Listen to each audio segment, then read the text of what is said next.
Mali sanu akate Malion tay Malion ko sanu ko sege ni shuambala akadon sawa daga Malion ta na fasro ko sanuna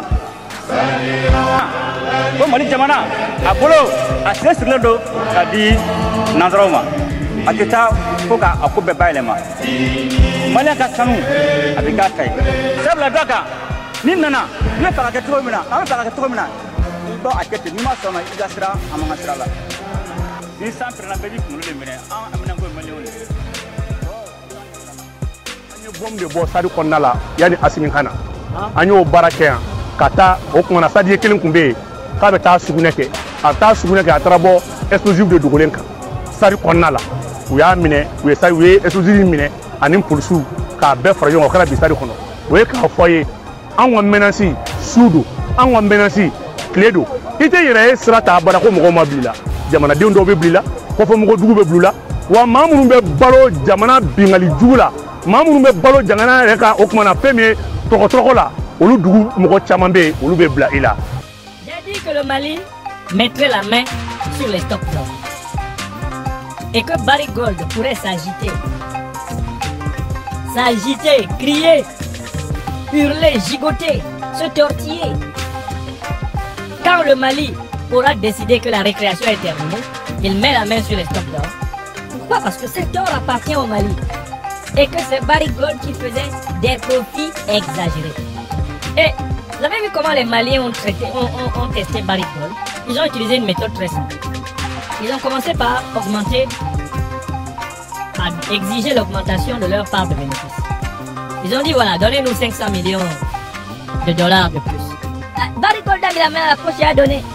C'est là où le Mali a dit ah bon? Donc en fait notre or profite à cette entreprise à ce point-là, au point qu'ils payent 500 millions de dollars sans tousser. Ça veut dire en fait qu'eux ils gagnent des milliards de dollars dans notre dos. Bon, allez nous étudier toute la filière d'or. Mais quand le président Goïta a fait étudier la filière internationale d'or et qu'il a vu les bénéfices que Barrick Gold faisait sur l'or du Mali, il pleura. Il a pleuré. Quand on lui a expliqué tous les détails de la filière d'or, le patriote révolutionnaire panafricaniste Assimi Goïta a versé à couler une larme. Oui! Parce que si on t'explique les bénéfices que les gens là font sur nos matières premières, tu perds l'appétit. Tu n'as même plus envie de manger. Tellement tu es dégoûté de la lâcheté de nos aînés. Tu es dégoûté de la lâcheté de ceux qui ont dirigé nos pays. Tu es dégoûté de l'indignité de ceux qui ont signé ces contrats. Tu as honte à ce moment la dette africaine. Tu dis mais c'est pas possible. Comment ai-je pu naître dans le même pays que les gens qui ont signé ce contrat? Prenez un pays comme le Niger. Les gens se sont levés, ils ont signé un contrat que l'exploitation de l'uranium est à la disposition de la France sur 65 ans. Des êtres humains ont signé ça. Ils ont signé ça. 65 ans. Allez-y, servez-vous. Et on appelle ça contrat. Est-ce que ça mérite le nom de contrat? Une affaire à laquelle unilatéralement je me dépossède pour toi. C'est un contrat? Non, c'est une trahison. Et c'est là qu'il ne faut pas se laisser griser par les formes du droit. Il faut toujours s'intéresser au fond. Car dans le droit, il y a certes ce qu'on appelle la légalité. Mais il y a également la question de la légitimité.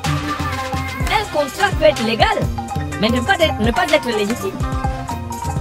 Et le formalisme juridique a parfois été l'entourloupe à partir de laquelle les pires escroqueries internationales ont été possibles.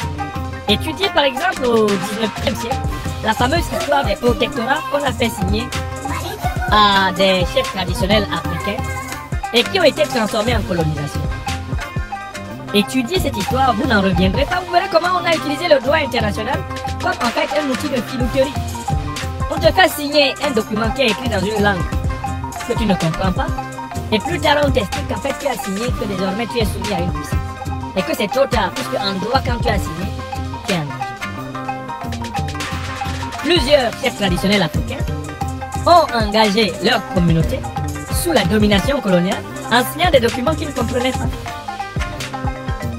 Et d'ailleurs, on leur faisait signer un document et ensuite on écrivait autre chose dans le document que ce qu'ils croyaient avoir lu. On imitait leur signature sur un faux document et on leur montrait en disant voilà ce que vous avez signé. Si vous étudiez l'histoire des accords et des traités coloniaux, vous vous rendrez compte de la filouterie, de la ruse, vous vous rendrez compte de la perfidie, de la cupidité des impérialistes et des colonialistes.